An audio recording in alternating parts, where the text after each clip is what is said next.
es pasar la regulación de todos los medios de prueba que están regulados en el Código de Procedimiento Civil, porque ya estudiamos toda la estructura del juicio.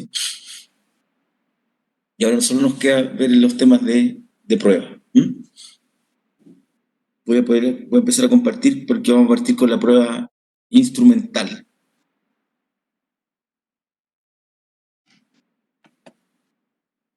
Este paper ya lo tienen ustedes.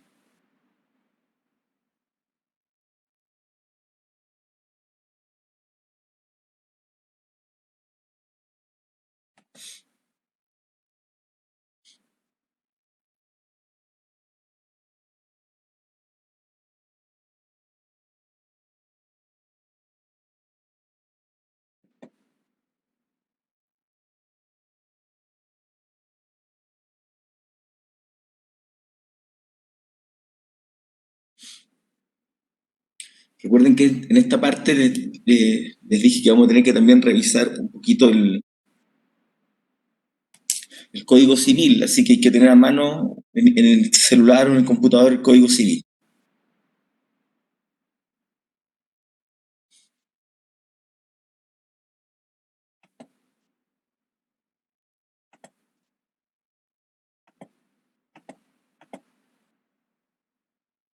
Vamos entonces a prueba instrumental o documental.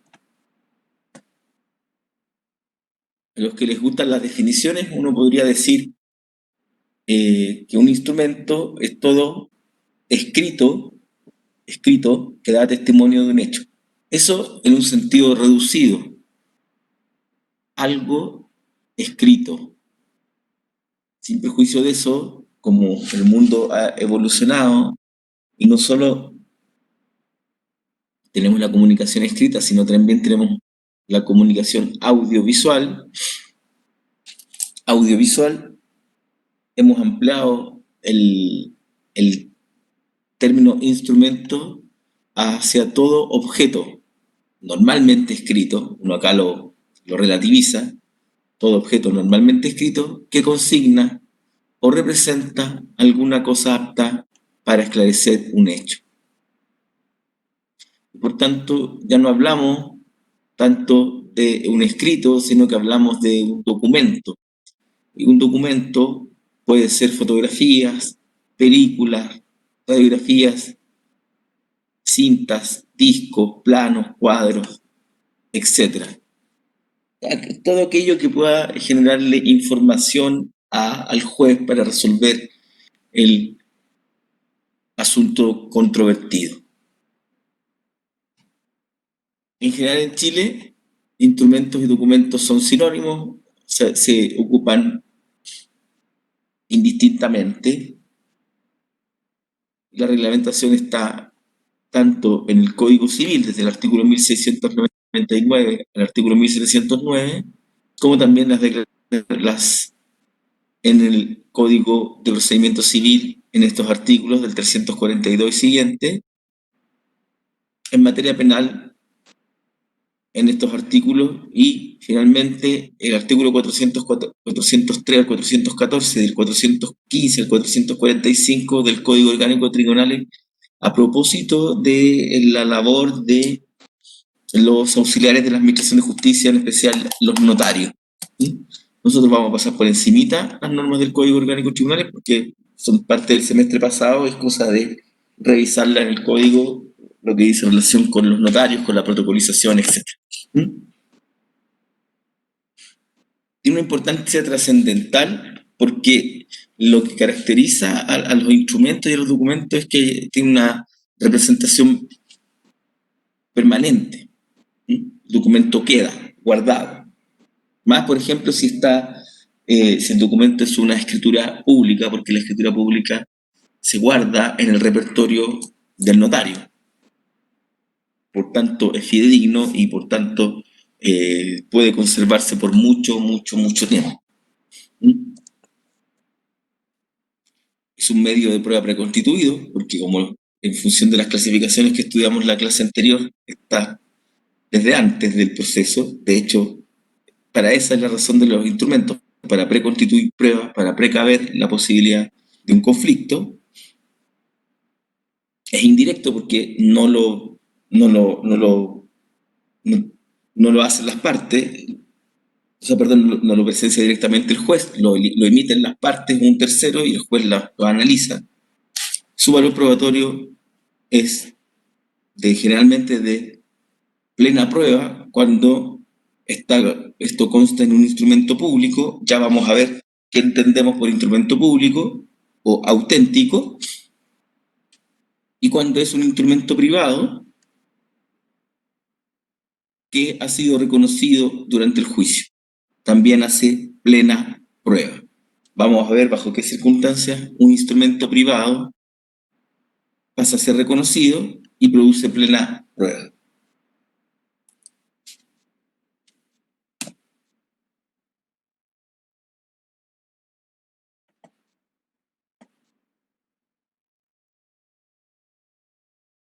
Entonces, según su naturaleza jurídica,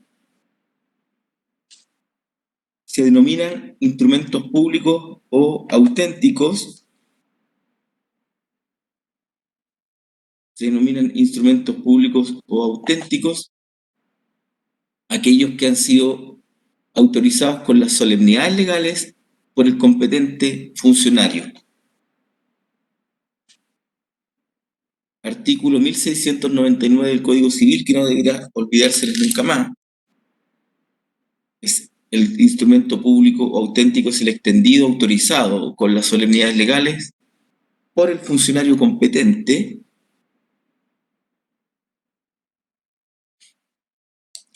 y la definición de instrumento privado es una definición de carácter residual, todo entendido como todo aquel documento que no es un instrumento público, para nuestro código es un documento privado. Para nuestro código es un documento privado.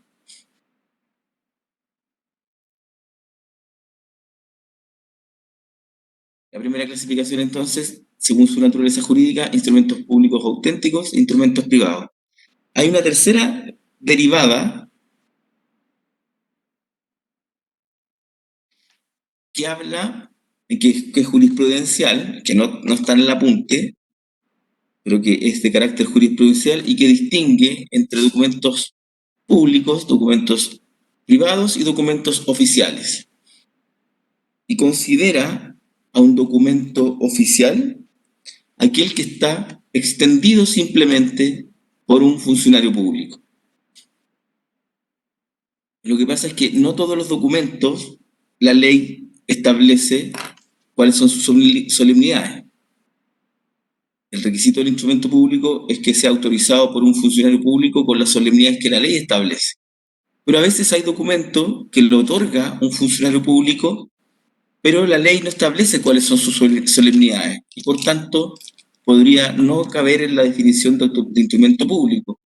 Pero dado que lo extiende un funcionario público en el ejercicio de sus funciones, la ley, la jurisprudencia le ha reconocido valor, un valor al menos de base de presunción judicial, es decir, que el documento tiene cierta verosimilitud porque está extendido por un funcionario público en el ejercicio de sus funciones. Se llaman documentos oficiales, así han sido reconocidos por la jurisprudencia desde antaño. Una segunda clasificación de los instrumentos señala si este instrumento ha sido otorgado por vía de prueba o ha sido otorgado por vía de solemnidad. ¿A qué me refiero por vía de solemnidad? Ustedes en el derecho civil van a estudiar la clasificación de los actos jurídicos y en especial la clasificación de los contratos, y los contratos se clasifican respecto de la manera en que se forma el consentimiento. Los contratos son acuerdos de voluntades. Un acuerdo de voluntades es lo que se llama consentimiento. Consentir significa sentir o estar de acuerdo con otro, consentir. Entonces la pregunta es: ¿de cuándo se perfecciona el consentimiento en un acto jurídico? Y el Código Civil reconoce tres tipos. los contratos consensuales, que son la regla general, que se perfeccionan por el simple acuerdo de voluntades. Por ejemplo, cuando me subo a un taxi, lo hago parar, él entiende que el taxista me abre la puerta y cuando yo me siento, ingreso al taxi, ya está acordado entre nosotros un contrato de transporte. Es un contrato consensual. Se forma por el mero acuerdo de voluntades. Otros contratos se llaman contratos reales y se perfeccionan con la entrega de la cosa, objeto del contrato. Por ejemplo, el contrato de comodato es un préstamo de uso y se perfecciona por la entrega de la cosa que va a ser prestada. Otro contrato real es el contrato de depósito, donde yo le pido a otro que me cuide de una cosa y la dejo en depósito. También ese contrato de depósito se perfecciona con la entrega de la cosa.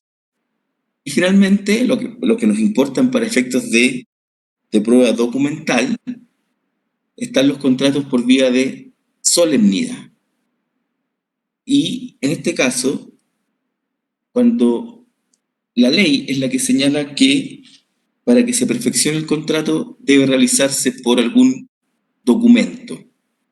Por ejemplo, por vía de solemnidad, entonces, cuando la ley exige la extensión de un documento, la falta de documento no afecta solo al medio de prueba, sino al mecanismo en que existe el documento, el contrato.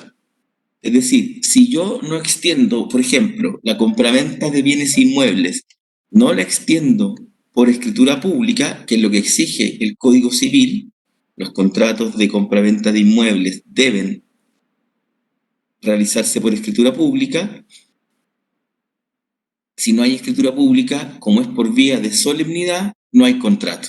Entonces ahí ya no es un medio de prueba, sino que la exigencia de escritura pública es para darle vida al contrato. Cuando el documento es por vía de prueba, es solo para que podamos probar en el proceso el contrato. Cuando es por vía de solemnidad, es la forma en que el acto nace a la vida jurídica. Y por tanto, cuando el documento es entregado por vía de prueba, la falta del documento no significa que el acto no haya nacido a la vida jurídica, no significa que el acto es nulo, sino que tendremos que hacer el esfuerzo de acreditarlo por cualquier otro medio de prueba, testimoniales, confesión provocada, presunciones, etcétera. Compraventa por ejemplo, y el ejemplo está ahí, la compraventa de bienes muebles. Es un contrato donde la prueba no invalida la existencia del acto. En cambio, cuando el documento es otorgado por vía de solemnidad, si no está, el documento, el contrato derechamente no existe, no ha nacido a la vida jurídica. Y el ejemplo está en el contrato de compra-venta de bienes inmuebles. ¿Qué otro contrato es solemne? Que más que un contrato es una institución. ¿El matrimonio? El matrimonio. El matrimonio. Muy bien. Entonces, en general usted no puede hacer un rito bonito en la casa y para cruzarse prender unas velas y entregarle voluntariamente un anillo y decir estamos casados, porque en el legislador chileno exige cierta solemnidad, ¿verdad? O lo hace por su rito, depende de la religión que usted sea, y ese acto se inscribe posteriormente en el registro civil, o directamente va y pide hora, manifiesta su interés de casarse y luego se casa. Y ahí la extensión del acta de matrimonio es lo que es la solemnidad. ¿Se dan cuenta?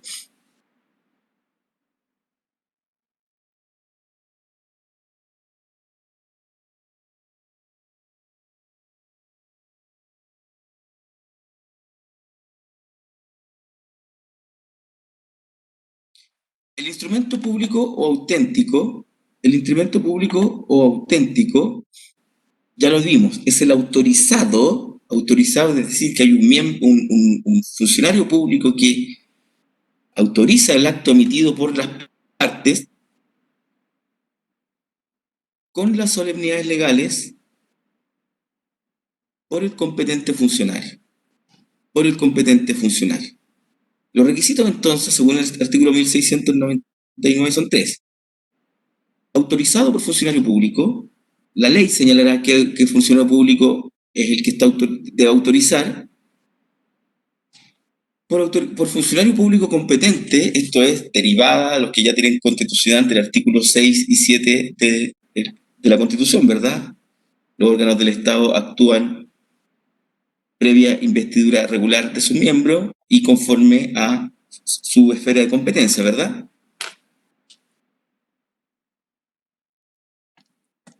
Por ejemplo, el notario para las escrituras públicas, el carabinero para cuando dicta el parte, el oficial del registro civil cuando extiende una partida de nacimiento o entrega una cédula de identidad, siempre tiene que ser dentro del territorio en el que ha sido adscrito y que sea otorgado con las solemnidades legales.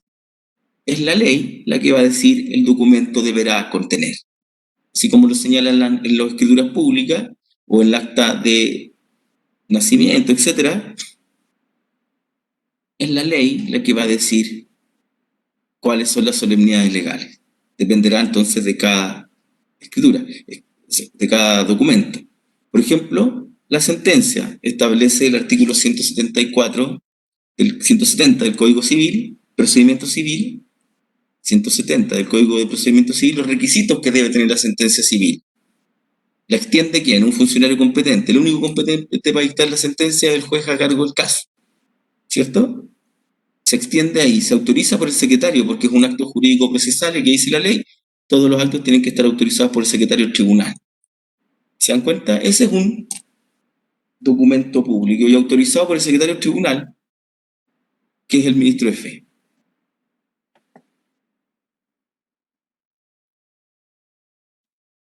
Ejemplos de instrumentos públicos hay muy distintos. La copia de la demanda notificada por el receptor o el secretario del tribunal, porque aquí los ministros de fe son, según lo que estudiamos el semestre pasado, el receptor judicial o el secretario, son auxiliares de la Administración de Justicia que son ministros de fe.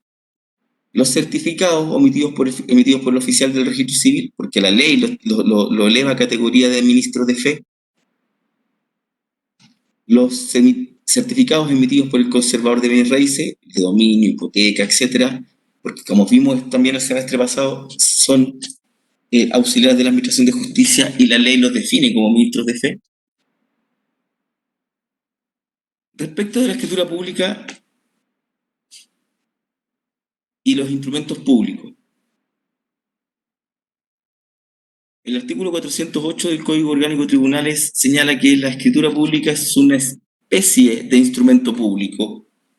Entonces el género es instrumento público y la especie, un tipo, es la escritura pública. Dice, es el instrumento público auténtico otorgado con las solemnidades que fija la ley por el competente notario e incorporado en su protocolo o registro público. Los requisitos entonces de la escritura pública son que han sido otorgados por notario competente con las formalidades legales incorporadas al protocolo o registro del notario.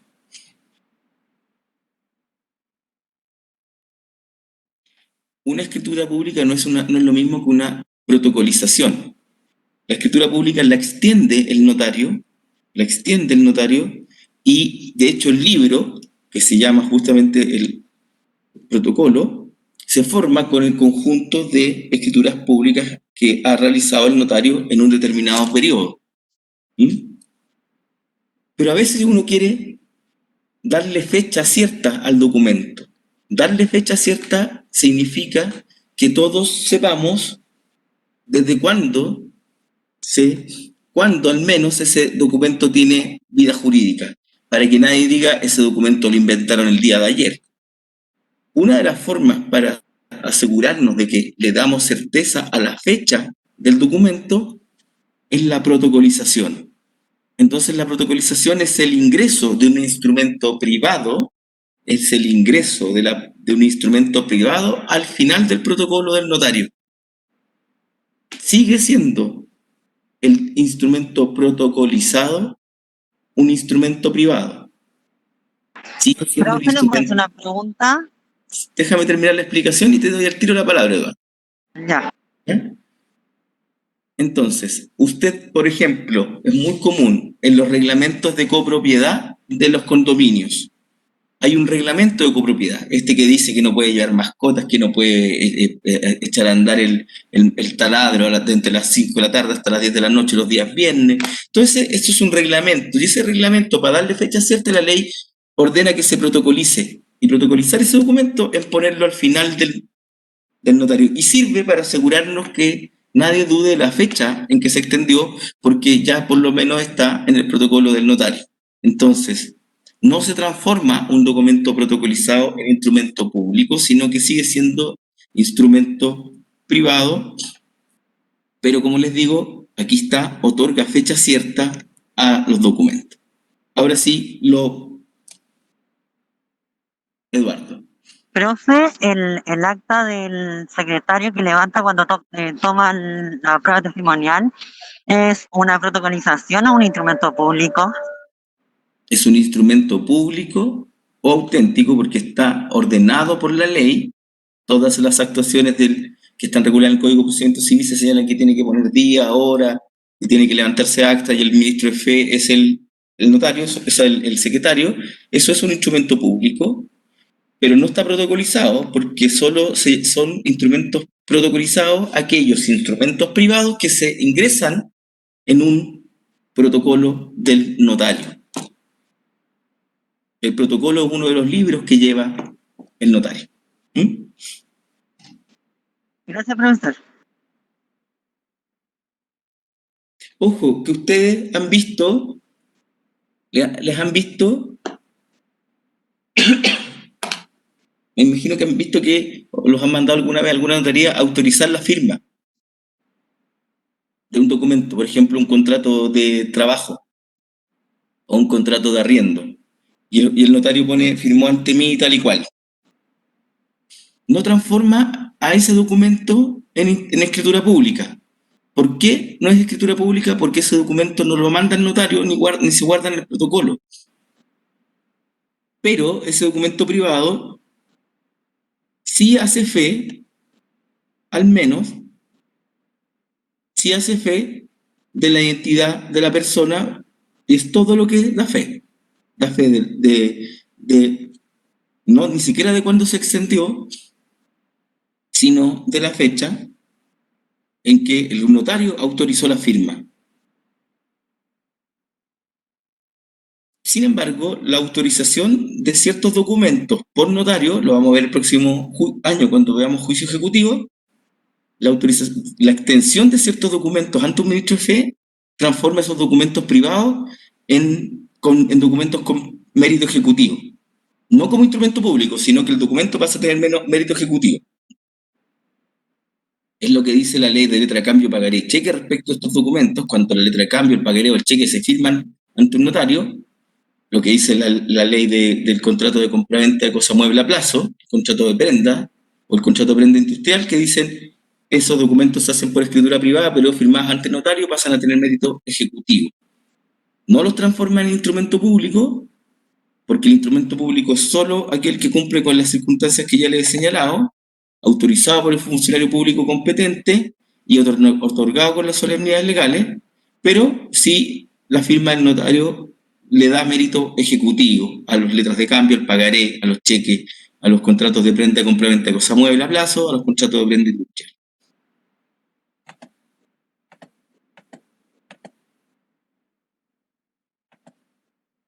Tengo otra pregunta. Lo que Adelante. pasa es que el documento protocolizado y el instrumento público tienen el mismo valor probatorio. No, ¿O no? no, Ah, ya. ya vamos a ver cuál es el valor probatorio del instrumento público. Pero lo único que usted logra con la protocolización es asegurarse que ese documento desde ese día tiene fecha cierta. Nadie puede dudar de que al menos de ese día el documento existe. Mire, Eduardo, ¿le parecería dudoso si llegáramos a un lugar y dijéramos, y a un juicio, terminando el juicio, y apareciera un documento privado extendido y decir, mire, aquí está la firma del señor. Nadie conocía el documento. Y usted Claro, aparece sería por como, dudoso, claro, sería ¿cierto? dudoso, sí. Dudoso de la fecha en que se extendió. Entonces, las protocolizaciones sirven para eso, al menos para dejar de dudar la fecha en que se extendió el documento, porque desde que está en el protocolo sabemos al menos que desde esa fecha, no desde otra, al menos desde esa fecha el documento ya existe en la vida jurídica. ¿Por qué? Porque se le entregó a un ministro de fe para su custodia. ¿Estamos? Sí, profesor, gracias. Ya.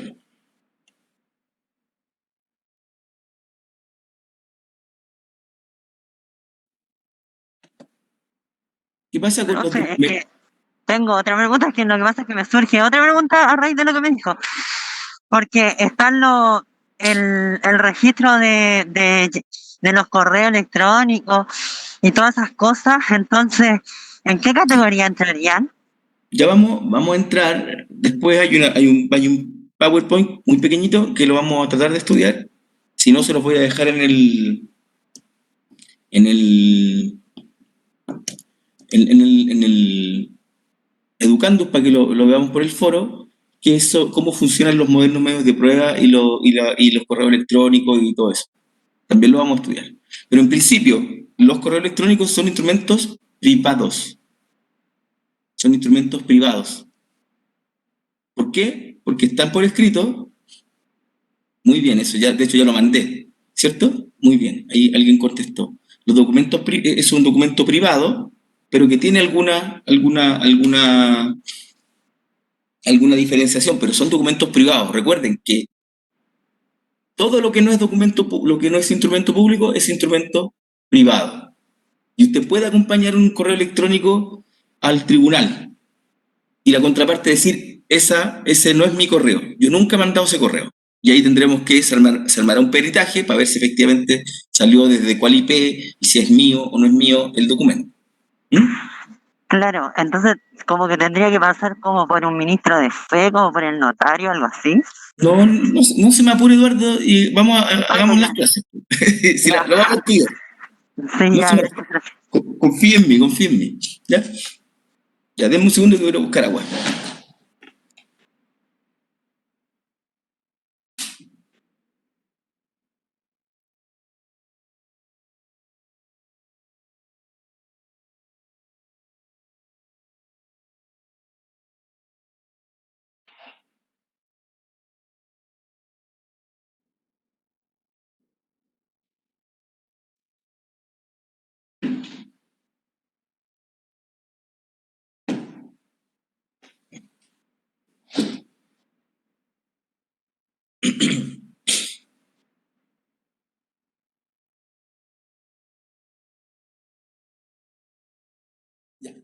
¿Qué pasa con los documentos extendidos en idioma extranjero?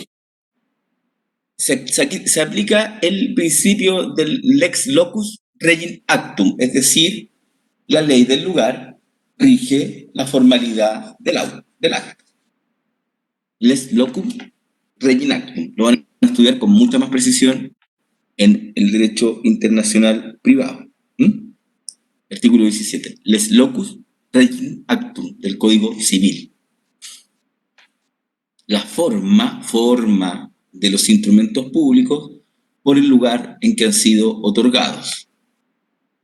Pero la autenticidad, es decir, para saber si ese es un documento auténtico, que es lo que nos preocupa, se estudia por las normas de legalización del artículo 345 y siguientes del Código de Procedimiento Civil, por el proceso de traducción si se hace necesario, y finalmente por la protocolización del artículo 420 del Código Orgánico de Tribunales, que ustedes ya saben que es la protocolización, es el ingreso al repertorio de un notario de un instrumento privado y desde ahí pasa a tener fecha cierta.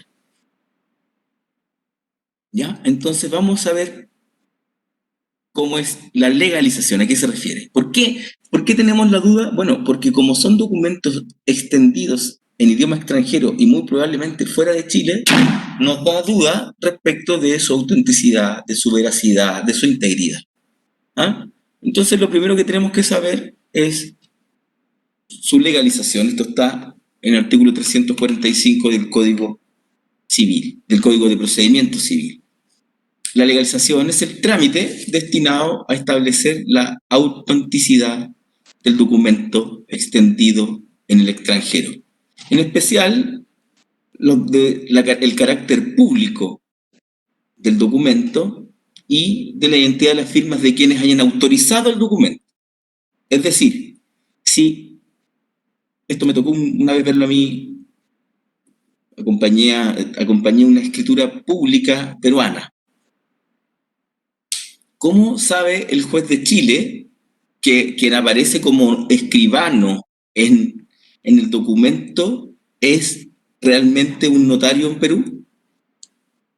Entonces, lo primero que tenemos que saber es saber si efectivamente quien aparece extendiendo el documento es un funcionario autorizado en el país donde se emite el documento. Entonces, lo que busca el trámite de legalización, para que lo aprendan, lo que busca el trámite de legalización es establecer la autenticidad del documento y si las firmas de quien lo han autorizado son de personas que tienen el carácter de funcionario público. Según el artículo 345, esto se puede hacer ya sea con el atestado, otra vez, el visto bueno, de un agente diplomático o consular chileno acreditado en el país de donde el instrumento procede y cuya firma se compruebe con el certificado del ministro de Relaciones Exteriores. Este es el trámite, esta es la forma regular. Les cuento qué era. Era la extensión de un testamento en Lima, pero respecto de unos bienes que estaban en Chile. El documento se había extendido en Lima. Lo que dice la ley es el atestado de un agente diplomático o consular chileno acreditado en donde el instrumento procede. ¿Qué hizo el cliente de la oficina donde yo trabajaba? Concurrió a la Cancillería, a la embajada chilena en Lima, en Perú. Y ellos firmaron y dijeron, el escribano peruano es funcionario público y eso certifica. ¿Con eso nos quedamos tranquilos? ¿Con eso nos quedamos tranquilos? No, porque nuevamente ahora ¿qué tenemos que hacer? Tenemos que certificar que ese atestado del agente diplomático o consular chileno en Lima era cierto, es decir, que el embajador o el agente consular sean efectivamente embajadores o agentes consulares chilenos en ese momento.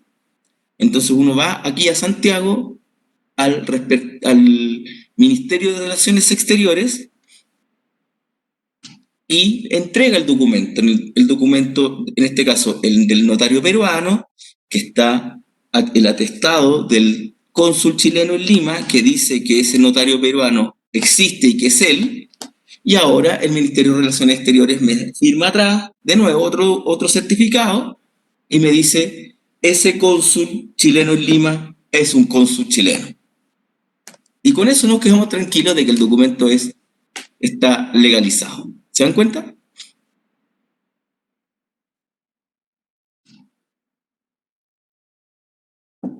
Pero no todos los países del mundo Chile tiene embajadas o consulados. ¿Sabían? Hay lugares en que no tenemos. En África, en algunos países de Asia, no tenemos consulados. ¿Qué hacemos? Aquí vamos a tener el atestado de un agente diplomático o consular de una nación amiga, acreditado en el país donde se extendió el documento, certificándose la firma por conducto del Ministerio de Relaciones Exteriores del país a que pertenezca el agente o el ministro de dicho país, en Chile. Y además por el Ministerio de Relaciones de la República en ambos casos. Es un poco más largo aquí porque tenemos que confiar en una nación amiga de donde se extendió el documento, porque Chile ahí no tiene cónsul o no tiene embajador. Finalmente, el atestado del agente diplomático acreditado en Chile por el gobierno del país en donde se otorgó el instrumento, certificándose su firma por el Ministerio de Relaciones Exteriores de la República. Este es el camino, este es un tercer camino. El documento está asignado en Perú, no viajo a Lima, sino que no paso por Lima, derechamente me llega a Chile y yo voy a la Embajada del Perú, aquí en Chile, y ese el agente diplomático peruano me certifica que el documento fue extendido válidamente en Perú, y yo después voy al Ministerio de Relaciones Exteriores para que me diga que ese agente diplomático, es decir, ese embajador peruano, es efectivamente el embajador peruano en Chile. Es un camino largo, pero eso nos asegura la autenticidad del documento y que quien lo haya autorizado es un funcionario público en el ejercicio de sus funciones. Pero puede ser que el documento no esté en español, porque no todos los países del mundo dominan nuestra lengua. ¿Qué hacemos entonces? Tenemos que pasar al segundo paso, que es la traducción. Esto es eventual. Los documentos pueden acompañarse sin o con traducción al juicio. Lo normal es que usted lo acompañe con traducción. En el caso en que lo haga sin traducción, el tribunal debe ordenar que lo traduzca un perito, que el mismo tribunal designe a costa de la parte que acompañó el documento. Ahora, usted lo puede acompañar traducido. Y aquí se va a acompañar y se le va a dar un plazo de 6 días a la contraparte. Usted va a acompañar el documento, va a acompañar, se acompaña copia, escritura traducida al español del documento alemán extendido en Bonn. El tribunal va a resolver, téngase por acompañado el documento, téngase por reconocido la traducción si dentro del plazo de 6º día no se reclama y se forma un incidente en el caso en que la contraparte exija traducción. Se forma un incidente.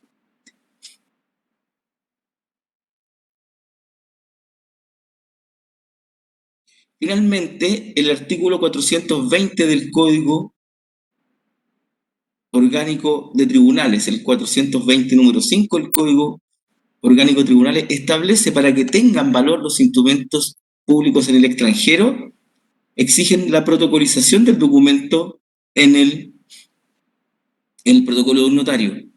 Pero la jurisprudencia de la Corte Suprema, ya desde muy antiguo, ha venido señalando que la protocolización, como lo vimos en las láminas anteriores, es meramente un requisito para darle fecha cierta, pero no para darle validez al documento.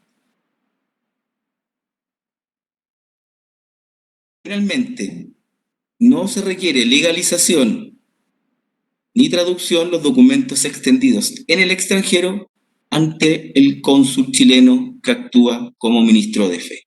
Entonces usted puede, por ejemplo, extender un testamento válido en Chile, en Mendoza, donde tenemos consulado, por la gran cantidad de chilenos que hay, lo extendemos ante el cónsul y ese documento no requiere legalización, ni traducción, ni protocolización, ni nada, porque ha sido extendido por el cónsul de Chile, y es decir, ha sido extendido por un ministro de fe. Si ese documento ha sido extendido por un ministro de fe, ¿qué documento es? ¿Público o privado?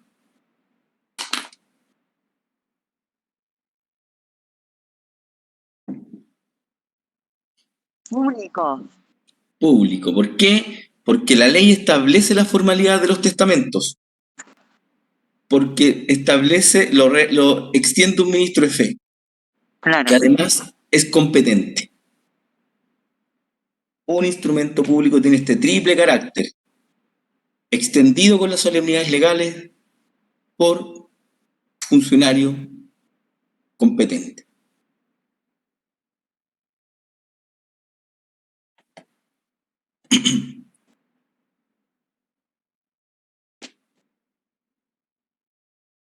¿Cuál es la iniciativa? ¿Quién tiene iniciativa para presentar documento en el juicio? Bueno, recuerden el artículo 1699 del Código Civil que establece el principio de carga de la prueba.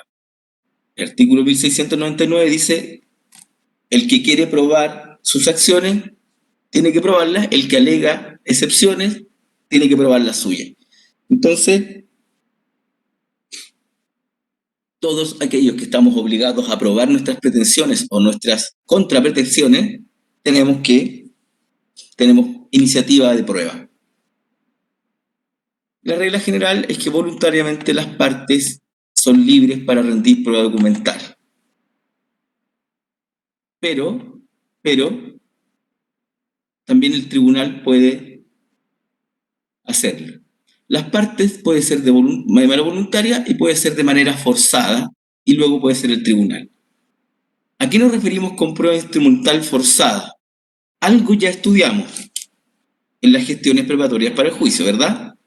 Las partes pueden encontrarse ante la carga de acompañar ciertos documentos dentro del proceso, ya sea a petición de la parte contraria o por requerimiento del tribunal. Esto lo estudiamos latamente, no voy a volver a repasarlo, la gestión preparatoria del juicio, ¿verdad? El juicio ordinario podrá prepararse solicitando exhibición de documentos y también el reconocimiento jurado de firma. Están todos aquí, 273, número 3, 4 y 5. Lo estudiamos ya. Ese es un caso de exhibición forzada porque es al requerimiento de la parte contraria que tenemos que exhibir nuestros documentos. Otro caso de exhibición forzada está en el artículo 349 del Código de Procedimiento Civil. Podrá decretarse a solicitud de parte la exhibición de instrumentos que existan en poder de la otra parte o de un tercero, con tal que tengan relación directa con la cuestión debatida y que no revisten el carácter de secretos o confidenciales. Podrá decretarse. Los gastos de la exhibición serán de cuenta del que la solicite, sin prejuicio de lo que se resuelva con las costas. Si decretada la medida, es decir, señor demandado, acompáñame en los libros de contabilidad, y él no quiere, se le pueden aplicar multas o arrestos, y si se trata de la propia parte, la propia contraparte la que no quiere, el demandante le pide al demandado o el demandado le pide al demandante y estos, teniendo los documentos, no quieren acompañarlo, se pierde el derecho de hacerlos valer en juicio. Se pierde el derecho de hacerlos valer en juicio.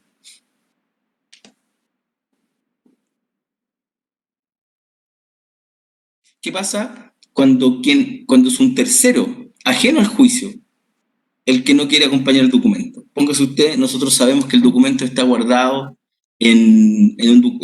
ante una empresa, que no es la demandada ni la demandante. Y se lo pedimos, y este se niega. Ahí, como él no es parte en el juicio, le da lo mismo perder el derecho de hacerlos valer en juicio porque él no está en el juicio, es un tercero ajeno. En este caso, la persona que está pidiendo, que está negándose, puede pedir que la exhibición se haga en su propia casa o oficina o que se saque testimonio de los documentos por un ministro de fe. Puede tener miedo él de perder ese documento que es importante y puede pedir que venga el ministro de fe y saque una copia.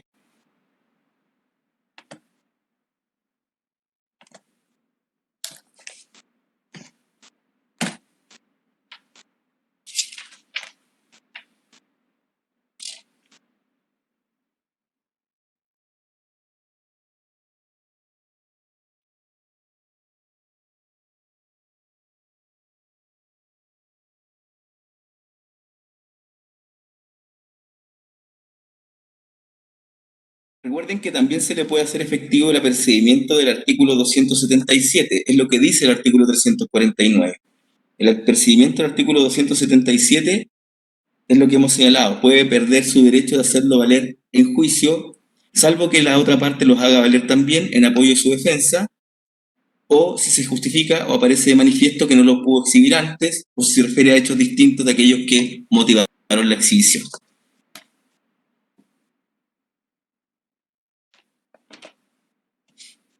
Pero recuerden, para exigir la exhibición de instrumentos que están en la contraparte, deben ser en relación directa con la cuestión debatida y que no revistan el carácter de secreto.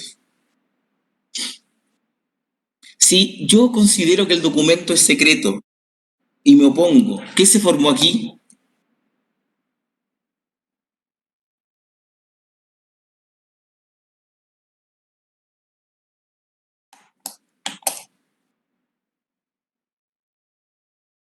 Si me piden un documento que yo considero que es secreto y no lo quiero exhibir, ¿qué se forma ahí?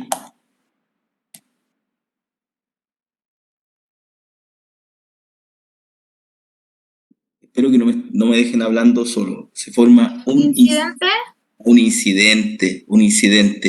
Y ese incidente, bien Javiera, no dude. Sí, y ese incidente no debiera ser de previo y especial pronunciamiento, sino que vamos a tener que tramitarlo con las formas que ya conocemos, recibir el incidente a prueba para determinar eso y después, una vez que se resuelva, sí, entregarlo. ¿Pregunta, Eduardo? Yo no dije incidente igual que la Javiera, así que no. Ya. Muy bien. Muy bien. Pero también existe prueba instrumental, que es a iniciativa del tribunal, que son las medidas para mejor resolver del artículo 159. ¿Se acuerdan?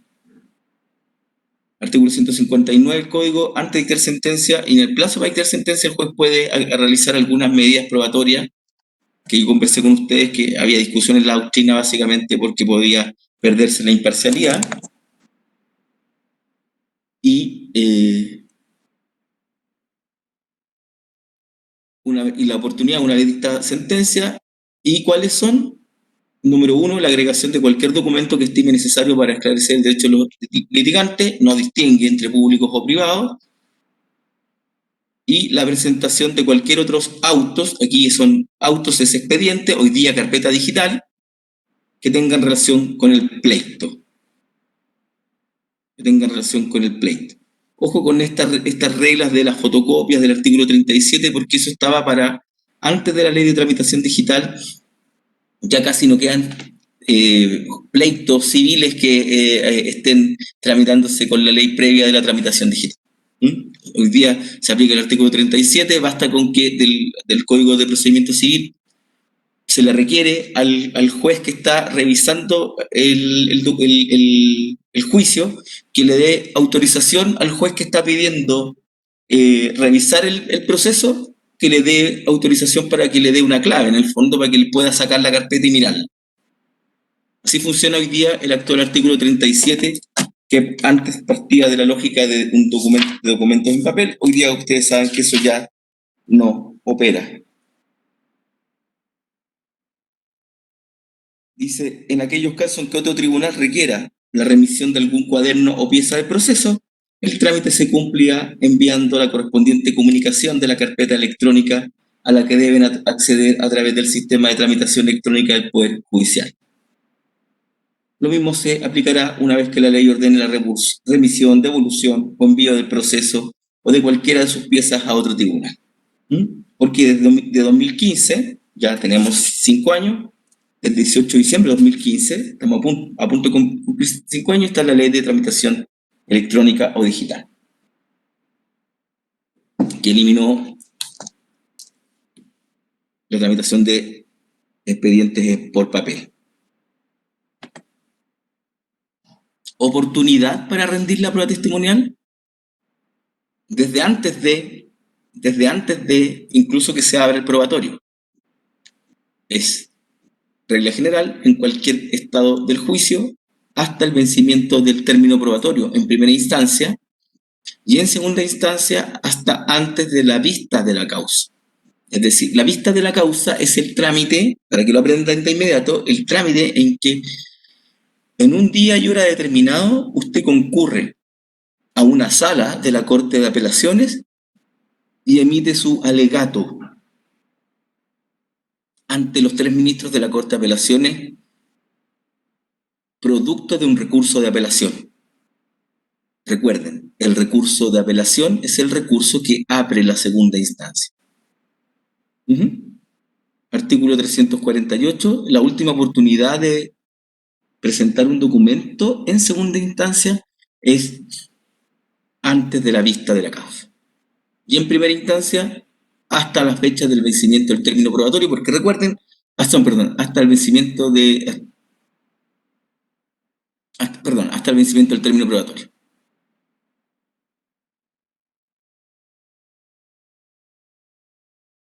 Las partes pueden objetar los documentos dentro del plazo legal, no obstante haber vencido el término probatorio o haberse decretado la vista.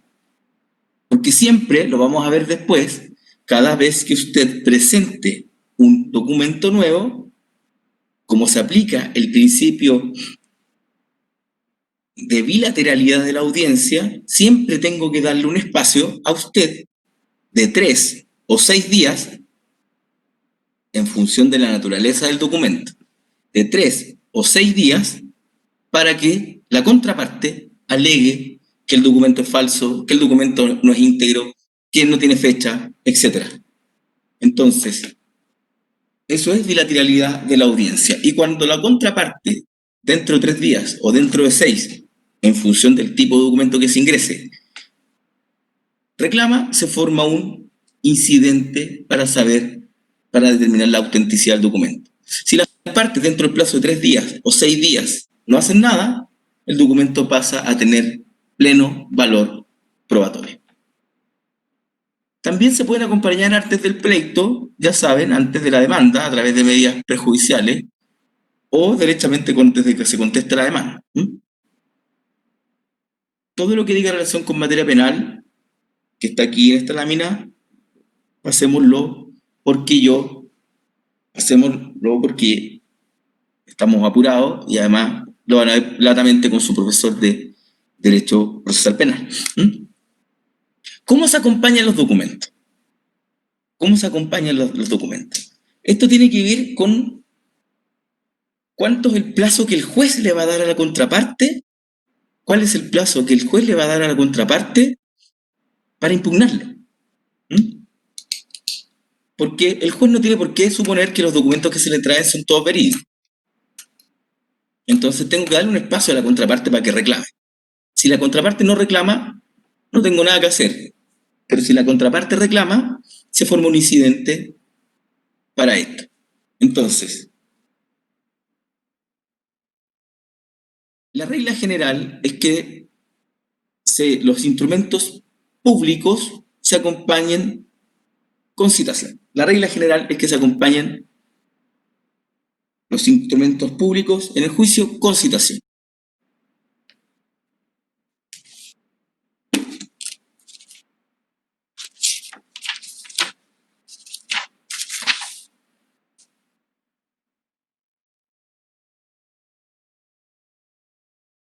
Artículo 342. Se considerarán como instrumentos públicos en juicio siempre que en su otorgamiento se hayan cumplido las disposiciones legales. Número 3. Las copias de instrumento público que obtenidas sin los requisitos del número 1 y 2 no sean objetadas como inexactas por la parte contraria dentro de 3 días siguientes a aquel en que se le dio conocimiento de ellas. El artículo 342, número 3, nos da una luz de que cuando se acompañan los documentos con citación, está refiriéndose para los instrumentos públicos de un plazo de 3 días. Por eso, chiquillos, esa resolución que dice por acompañados con citación, ¿cómo se notifica?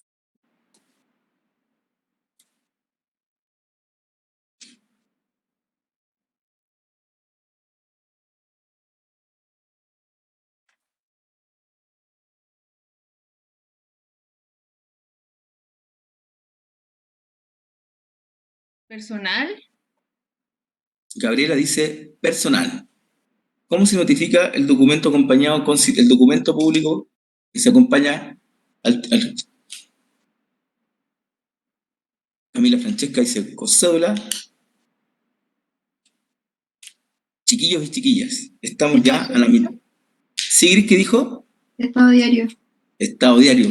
Chiquillos y chiquillas, estamos ya terminando el juicio ordinario y ya saben que la notificación personal es solo para la primera gestión del juicio y que las notificaciones por cédula son solo para 3 cosas: recepción de la causa prueba, sentencia definitiva y cuando se cita la comparecencia de las partes.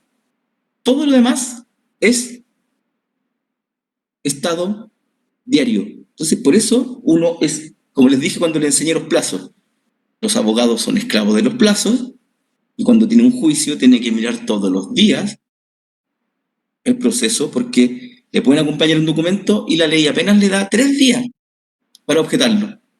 3 días. ¿Por qué decimos que es con citación? Porque el artículo 348 habla, sino después de vencido el término de la citación. Entonces, este documento se va a acompañar con citación. Y cuando dice qué significa con citación, nos vamos al artículo 342, número 3.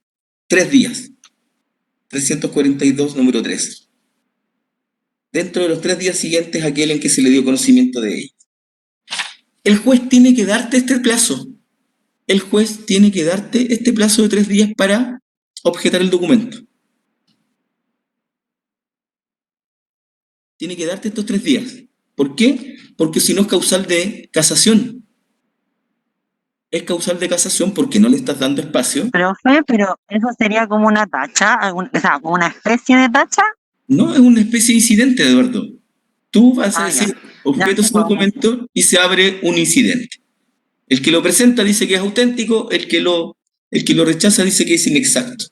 Y habrá que pedir un peritaje para resolver esa cuestión. Ya. Claro.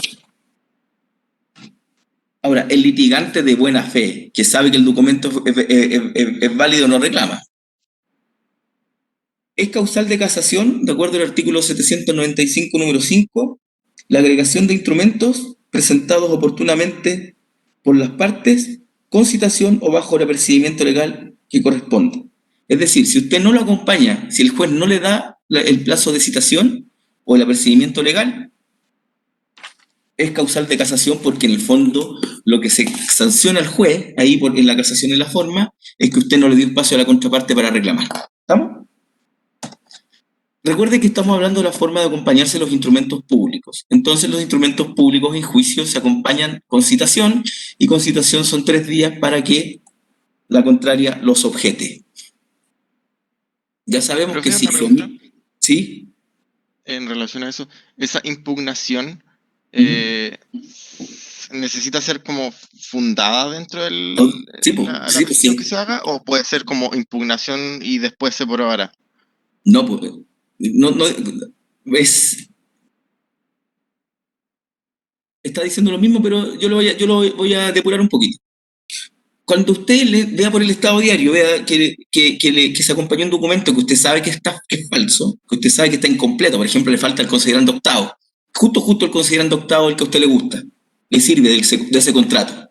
¿Ya? ¿Me sigue? Usted, dentro del plazo de la citación, ¿qué va a hacer? Va a hacer una presentación al tribunal y le va a decir, en lo principal, objeta, documento incorporado. En el otro sí, ofrece medios de prueba, lo que quiera. O puede ser que el documento sea simplemente objeta documento, en la suma, objeta documento. Y pone, estando dentro del plazo, vengo a objetar el documento porque está incompleto. Como su señoría deberá saber, basta de mirarlo, que el documento parte del considerando aquí, en el número 5 y se salta al 6, que es justo el que usted ya objetó. ¿Qué va a hacer el tribunal ahora? Va a abrir un incidente, es decir, un término probatorio, según lo que estudiamos los incidentes, ¿verdad? Y va a decir, efectividad, se abre un término probatorio por 8 días, efectividad de que el documento está incompleto, que eso fue lo que usted argumentó. ¿Qué va a hacer usted? Va a acompañar el documento que usted considera que es válido, donde está completo. Y el juez va a tener que resolver. Si usted no tiene el documento, usted puede pedir un peritaje. Dentro del término de 8 días, y se va a citar un peritaje, aún se va a designar un perito, se va a hacer el trámite del peritaje, y el juez va a resolver el incidente acogiendo su objeción y por tanto dándole ningún valor a ese documento, o va a decir usted, mire, usted dijo que el documento era incompleto, pero usted no lo probó, y por tanto, el documento vale. Así funciona. ¿Qué parece?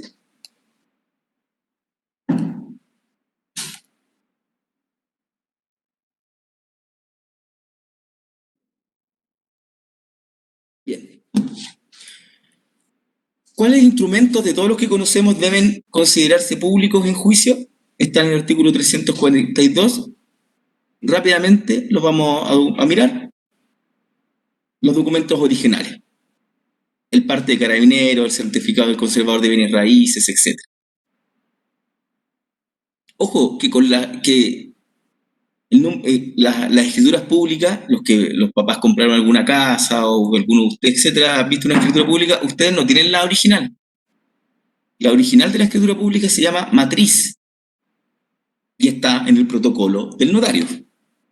Lo que el notario le da a usted son copias de la matriz. Entonces, el número 2 se refiere a las copias dadas con los requisitos que las leyes prescriben.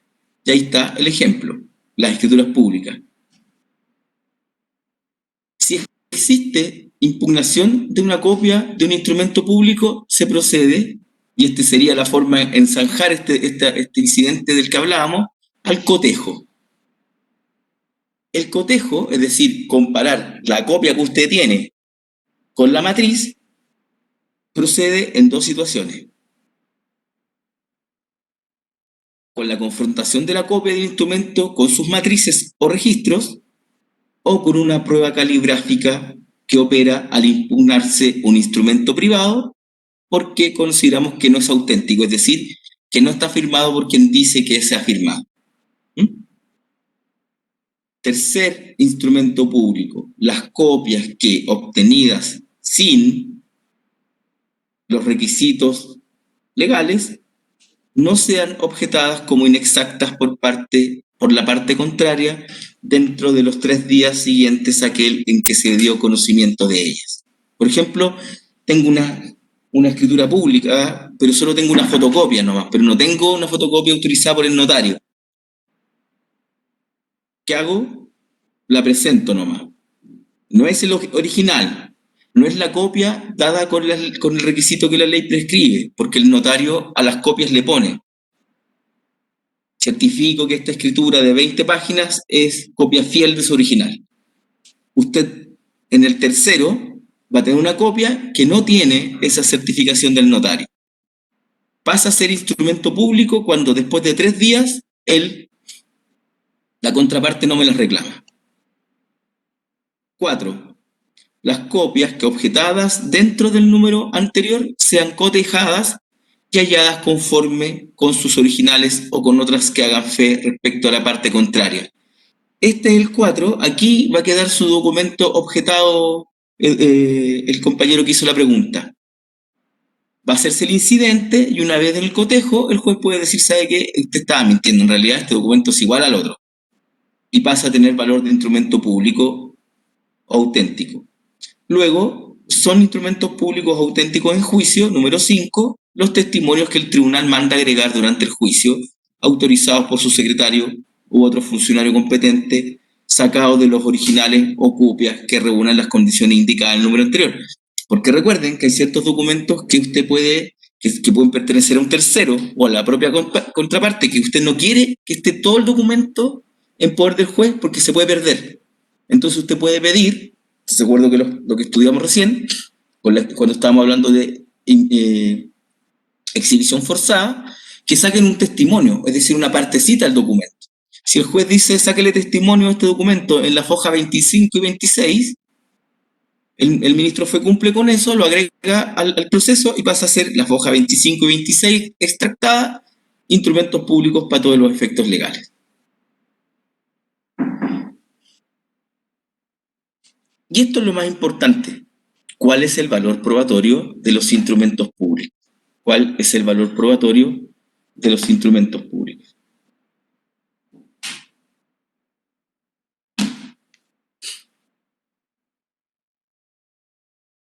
Cuando está firmado un documento por un ministro de fe, tiene presunción de veracidad. Cuando la sociedad ha instituido a un sujeto como ministro de fe para asegurarnos la fe pública, cuando eso sucede, nos da confianza el documento y por tanto nos fiamos de él. Bueno, lo firmó un notario, lo firmó un receptor judicial, lo firmó el conservador de bienes raíces, lo firmó el receptor, nos da seguridad, nos da seguridad.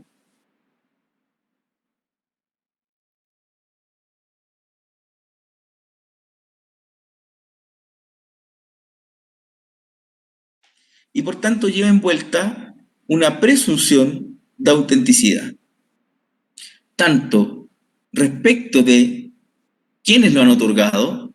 No tengo dudas de que si aparece firmando José García González, es José García González porque eso lo verificó el notario. Tampoco tengo dudas de que el documento se otorgó porque hay un ministro de fe que dice que el documento se otorgó. Tampoco tengo dudas de las declaraciones que contenían esta. Ojo aquí, ojo aquí. El ministro de fe hace fe de que eso se dijo, no de que sea cierto lo que se dijo. Al ministro de fe le pueden estar contando una mentira, pero él da fe de que lo que se dijo es lo que se dijo. ¿Estamos?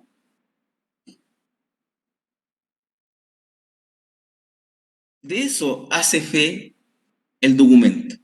El valor probatorio está regulado en 2 artículos del Código Civil. Son el artículo 1700 y 1706. El instrumento público hace plena fe en cuanto al hecho de haberse otorgado el documento y su fecha, porque ya sabemos, porque el notario dice esto se realizó el 23 de octubre, no antes ni después. Entonces hace plena fe en cuanto al hecho de haberse otorgado y su fecha, pero no en cuanto a la verdad de las declaraciones que en él se han hecho. ¿Me siguen? Al ministro de fe solo le consta que las cosas se dijeron, no que eran ciertas. En esta parte, es decir, en la verdad de las declaraciones, solo hace fe respecto de los declarantes. Si yo digo que soy el dueño del predio X, para mí, en contra mía, esa afirmación que la hice yo, esa afirmación me la pueden hacer cobrar en contra mía, no en mi favor. Las obligaciones y descargos contenidos en el documento público hacen plena prueba respecto de los otorgantes y de las personas a quienes se transfieren dichas obligaciones. ¿Me siguen? Solo respecto de las partes hacen fe, no de terceros, porque los terceros pueden tener mucha seguridad de que lo que están haciendo esos dos al decir cosas ahí pueden estar mintiendo. De hecho, en materia penal es delito, se llama contrato simulado en perjuicio de terceros. Ojo ahí, es muy común. El don Juan tiene 4 hijos y quiere dejarle su propiedad a la hija que más lo ha cuidado. Y realiza con ella un contrato de compraventa simulado. Don Juan dice que ella le pagó 100 millones de pesos, ella dice en el contrato que ella le pagó los 100 millones. ¿Eso es cierto? No. ¿De qué hace fe el notario? El notario solo hace fe de que don Juan dijo que recibió 100 millones y que la hija de don Juan dice que pagó 100 millones.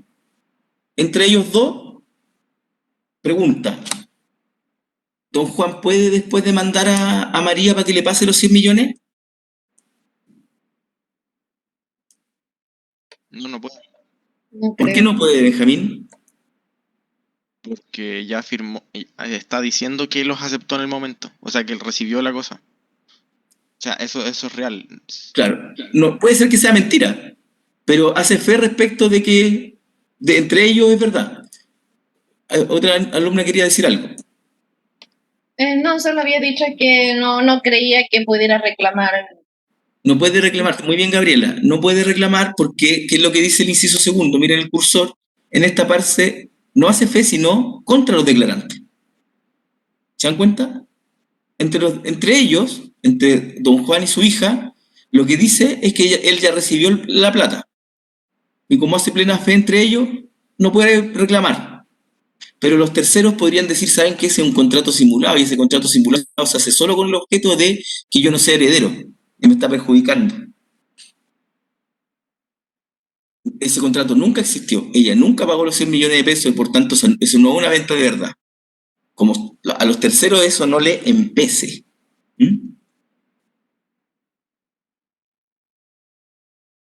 Artículo 1706 ratifica también el valor del instrumento privado.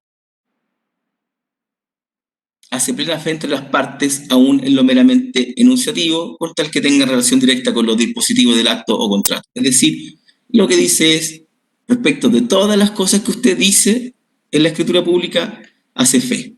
¿Por qué? Porque hay un notario que está certificando que lo que se dijo, se dijo. En síntesis, respecto de los otorgantes,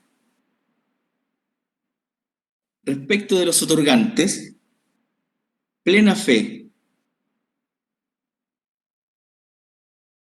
Respecto de que se otorgó el acto, plena fe respecto de la fecha, plena fe respecto de que las declaraciones que se efectuaron se hicieron y plena fe respecto de la veracidad de las declaraciones.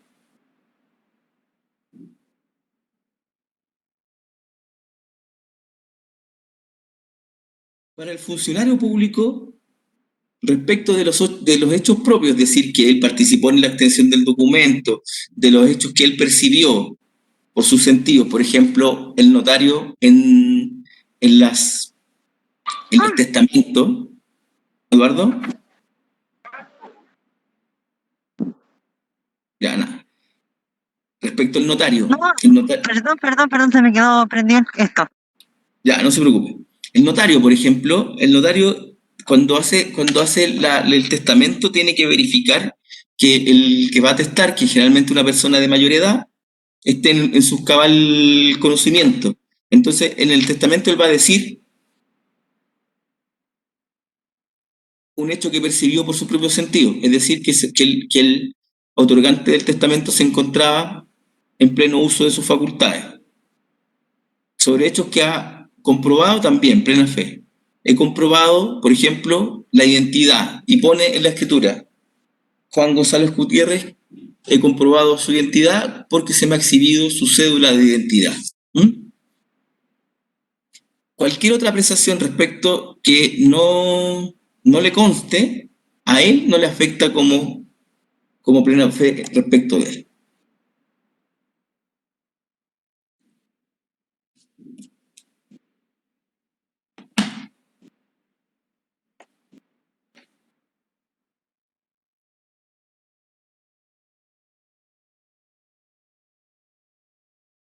Respecto de las partes sobre lo dispositivo, es decir, aquello que dice relación esencial con el otorgamiento del documento, por ejemplo, una compraventa, el precio y la cosa, plena fe. Sobre lo enunciativo se refiere a elementos accidentales del hecho jurídico que consta en el instrumento, por ejemplo, el origen del dinero con que se paga el precio de la compraventa, etc. Hacen plena fe si se relacionan con los dispositivos. Pero si sobre cuestiones enunciativas, es decir, que son accesorias, que no se relacionan con los dispositivos, no necesariamente hacen plena fe.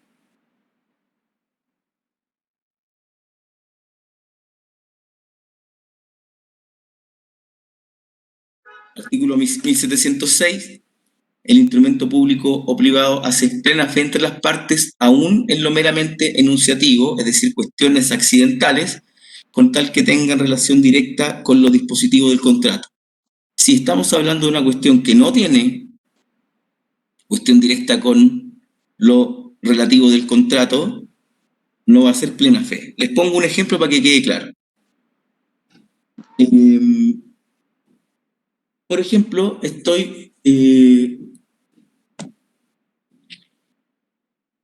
otorgando un contrato que hago un contrato de prestación de servicio, en donde me comprometo a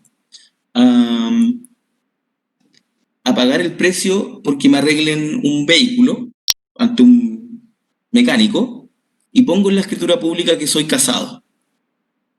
Ese dato de que soy casado ¿es enunciativo?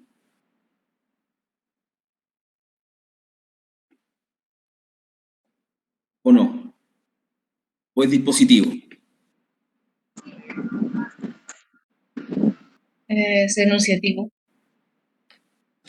En un contrato es meramente enunciativo, ¿verdad? Y tiene que ver con relación directa con el contrato para que me arreglen el auto. No. No. Entonces, como es meramente enunciativo y no tiene relación con la relación directa, no hace plena fe respecto de mí. Solo una cosa. Ahora entienden, ¿verdad?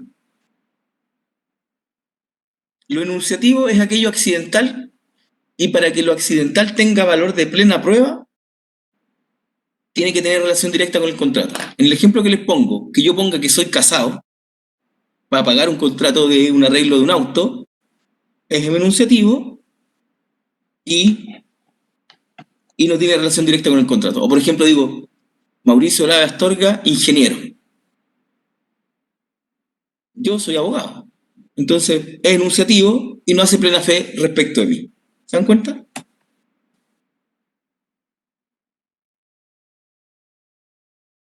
Finalmente, y aquí vamos a terminar con los documentos. Respecto de los terceros, hace plena fe respecto de su otorgamiento, porque lo hizo un ministro de fe, respecto de su fecha, porque lo hizo un ministro de fe, respecto de haberse efectuado las declaraciones por el funcionario público y las partes, plena fe. Respecto de la veracidad de las declaraciones hay que distinguir si las declaraciones son sobre hechos propios del ministro de fe, plena fe. Sobre los hechos percibidos, plena fe. Sobre los hechos que ha comprobado, plena fe. Cualquier otra apreciación del funcionario que no ha comprobado, no hace plena fe. Respecto de las declaraciones que han hecho las partes, sobre lo dispositivo se presumen verdaderas por el 1706. Sobre lo enunciativo, hacemos la misma distinción del artículo 1706. Si lo enunciativo está relacionado con lo dispositivo, se presumen verdaderas. Si lo meramente enunciativo no está relacionado con lo dispositivo, no produce efecto alguno. Por eso es tan importante los instrumentos públicos, porque producen plena fe para terceros y para las partes que contratan, de la fecha, de que se otorgaron y de que lo que se dijo ahí, se dijo, y si entre las partes es cierto, tanto en lo dispositivo como en lo enunciativo, en la medida que tenga relación directa con lo dispositivo. Por eso te asegura y te gana el juicio, y nadie te reclama si tienes una escritura pública. ¿Se dan cuenta? Son muy importantes los instrumentos públicos. ¿Y cuáles son los instrumentos públicos en los que valen el juicio? Son estos 6 que hemos estudiado aquí del artículo 342. Los originales, las copias dictadas por los requisitos para las originales, aquellas copias que sin ser originales no son objetadas por la contraparte, por eso en un juicio hay que estar muy atento para objetar, las copias objetadas que luego cotejadas le dan fe al juez, y los testimonios que el tribunal manda agregar. Se acompañan con citación para que la contraparte tenga el plazo de 3 días para objetarlas. Y recuerden, son instrumentos públicos auténticos, aquellos extendidos con las formalidades legales por el funcionario público competente. La escritura pública es un tipo es un tipo de instrumento público y que es extendida por el respectivo notario e ingresado a su repertorio.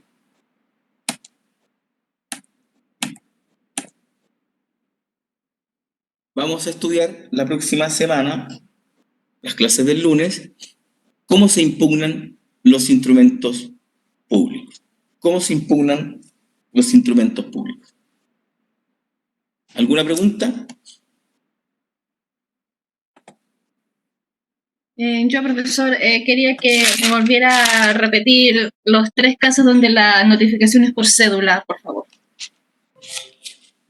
Notificación por cédula. La resolución que recibe la causa aprueba. La notificación de la sentencia definitiva y aquella resolución que se le pide a las partes su comparecencia personal. Eso está en el artículo 48. Sentencia definitiva, la que ordene la comparecencia personal de las partes se notificarán por medio de cédulas que contengan copia íntegra de la resolución y los datos necesarios para su acertada inteligencia. Gracias. Ya. Nos vemos. Chao, profe, gracias. Que estén muy bien. Hasta luego. Nos vemos el lunes.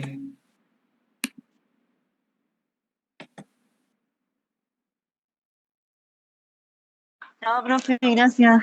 Hasta luego.